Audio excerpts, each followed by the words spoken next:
चलिए गाइस, बात करते हैं रतन इंडिया पावर लिमिटेड को लेकर क्या बड़ी खबर निकल के सामने आ रही है और कौन कौन सी अपडेट आपको ध्यान रखकर चलनी है उसको भी आज इस वीडियो में देखने वाले हैं। रतन इंडिया को अगर आप चेक करेंगे तो आज लगभग 4.33% बढ़ता हुआ नजर आया है। तो समझते हैं कि भाई बेसिकली खबर क्या है। सबसे पहले मैं आपको बताना चाहूंगा जो क्रिसिल रेटिंग है वो क्या कहती है रतन इंडिया पावर लिमिटेड को लेकर। और दूसरा सबसे इंपॉर्टेंट बात, क्रिसिल रेटिंग से बाजार में इतनी हलचल क्यों होने लगती है। तो मैं आपको बताना चाहूंगा जो ये क्रिसिल इंडिया है सबसे पुरानी और ट्रस्टेड रेटिंग एजेंसी है इंडिया की।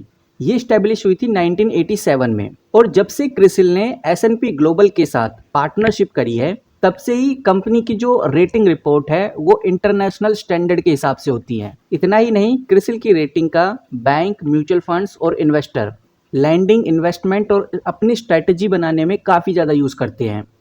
तो क्रिसिल के बारे में हमें इसलिए जानना पड़ा क्योंकि क्रिसिल के द्वारा ही एक बड़ी अपडेट निकल के सामने आ रही है जो आप इधर स्क्रीन पे देख सकते हैं। सबसे पहले आप डेट चेकआउट करिए 28 जुलाई 2025, आज है 29 जुलाई। इसका इम्पैक्ट हमें 1-2 अगस्त तक आसानी से देखने को मिलेगा। टॉप हेडलाइन सबसे पहले आप पढ़िए। टॉप हेडलाइन में आपको देखने को मिलेगा कि जो प्राइवेट सेक्टर है वो फाइनल ईयर 2026 से लेकर 2028 के बिटवीन में थर्मल पावर में कितना इन्वेस्ट करने जा रहे हैं, 77,000 करोड़। बिल्कुल सही सुन रहे हो गाइस, एक बहुत बड़ा नंबर है। और यहाँ पर ध्यान देने वाली बात यह कि ये किस में इन्वेस्ट कर रहे हैं, थर्मल पावर में। और जिस कंपनी की आज हम बात कर रहे हैं यानी कि रतन इंडिया पावर, अगर आप इस कंपनी के अबाउट सेक्शन में देखेंगे तो आपको नजर आएगा कि रतन इंडिया पावर इंडिया की लार्जेस्ट प्राइवेट प्लेयर है जो पावर जनरेशन का काम करती है, वो भी कैसे, थर्मल पावर से। 2700 मेगावाट का thermal power plant Amravati, Nashik के अंदर इसका लगा हुआ है। तो अगर थर्मल पावर को लेकर कोई भी बड़ा इन्वेस्टमेंट, कोई भी बड़ी खबर आती है उसका इम्पैक्ट रतन इंडिया पावर पे पड़ता है। हम अपनी न्यूज़ पे वापस आ जाते हैं और जैसा मैंने आपको बताया इस खबर में साफ लिखा है कि जो प्राइवेट सेक्टर हैं वो कितना इन्वेस्ट करने जा रहे हैं, 77,000 करोड़, वो भी थर्मल पावर के अंदर। नीचे आपको मेजर प्लेयर्स के नाम भी देखने को मिलेंगे। इसमें बिग नेम है जैसे अडानी हो गया, टाटा पावर हो गया, वेदांता हो गया, ये कुछ बिग नेम है जो इस पूरे प्रोसेस को लीड करने वाले हैं। लेकिन जो अब मैं आपको इस न्यूज़ में दिखाऊंगा ये बहुत ज़रूरी है, वो है ब्राउनफील्ड प्रोजेक्ट। जी हाँ दोस्तों, ये जो ब्राउनफील्ड एक्सपेंशन करने जा रहे हैं ये काफ़ी इंपॉर्टेंट है। अब यहाँ पर जो ये ब्राउनफील्ड प्रोजेक्ट्स होते हैं इसमें क्या होता है, जितनी भी पुरानी या एग्जिस्टिंग फैसिलिटीज़ हैं जो ज़्यादा काम नहीं कर रही उन्हें फिर से यूज़ में लाया जाता है।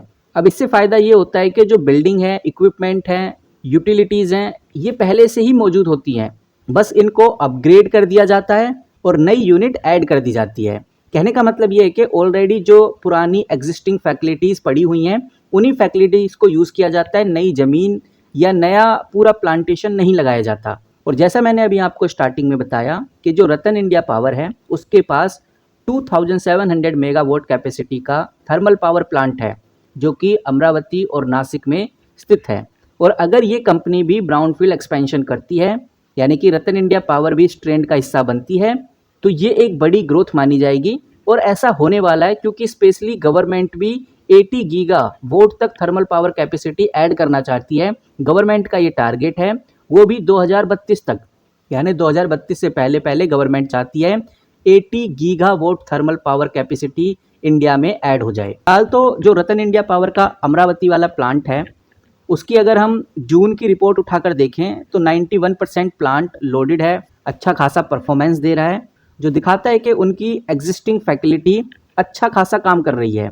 लेकिन ब्राउनफील्ड एक्सपेंशन के थ्रू इस कैपेसिटी को और ज़्यादा बढ़ाया जाएगा, बढ़ाया जा सकता है। तो ये अपडेट ओवरऑल काफ़ी इंपॉर्टेंट है। और अगर हम कुछ डेटा और उठाकर देखें तो समझ में आता है कि जो प्राइवेट कंपनीज थी पहले उनका कंट्रीब्यूशन थर्मल पावर में सिर्फ 7 से 8% था, अब ये 33% हो गया है। और ये एक बड़ा शिफ्ट है। इसमें साफ नज़र आता है कंपनीज जो काफ़ी बड़ी हैं जिससे Adani, Tata power, JSW energy और वेदांता, इन बड़े प्लेयर से छोटे प्लेयर्स जैसे रतन इंडिया पावर में भी ग्रोथ देखने को मिलेगी क्योंकि ये थर्मल पावर सेक्टर को बूस्ट करेंगे। और जैसे जैसे थर्मल पावर सेक्टर बूस्ट होगा तो रतन इंडिया पावर में भी हमें एक अच्छा जंप देखने को मिल सकता है। और यही रीज़न है कि आज रतन इंडिया पावर लगभग 3 से 4% हमें ग्रो होता हुआ नजर आया। और अगर इस बार की कंपनी के क्वार्टरली रिजल्ट देखोगे तो आपको नजर आएगा कि क्वार्टर ऑन क्वार्टर बेसिस पे कंपनी ने अच्छा परफॉर्म किया नहीं। सेल 936 करोड़ से घटकर 822 करोड़ पे आ गई। ओपीएम परसेंटेज भी 23% से गिरकर 12% पे आ गया। इनफैक्ट जो नेट प्रॉफिट था 126 करोड़ से घटकर लॉस में चला गया, वो भी 13 करोड़ पे।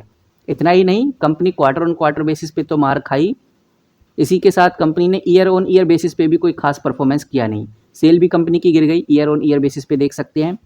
नेट प्रॉफिट भी ईयर ऑन ईयर बेसिस पे काफ़ी ज़्यादा गिरा हुआ है। तो ये भी एक बड़ा रीज़न रहा जिसकी वजह से रतन इंडिया को लोगों ने नापसंद किया। बाकी अब देखते हैं कि भाई ये न्यूज़ कितना रंग लेके आती है, किस तरह की ग्रोथ हमें आगे देखने को मिलती है, क्या बड़ी खबर, क्या बड़ी न्यूज़ आगे देखने को मिलती है। फिलहाल इस वीडियो में इतना ही। कंपनी की तरफ से कोई बड़ी अपडेट देखने को मिल नहीं रही। जो भी लेटेस्ट अपडेट थी 23 जुलाई की थी। 29 जुलाई की जो बड़ी खबर है वो यही है जो मैंने आपके साथ शेयर की। अगर आप चाहते हैं कि मैं रतन इंडिया पावर से रिलेटेड जो बड़ी खबरें होती है वो आपके सामने इसी तरह से शेयर करता रहूं, तो उसके लिए आप चैनल को सब्सक्राइब कर सकते हैं, कमेंट बॉक्स में यस टाइप कर सकते हैं। मिलते हैं किसी नए वीडियो के साथ, तब तक के लिए take care and good bye.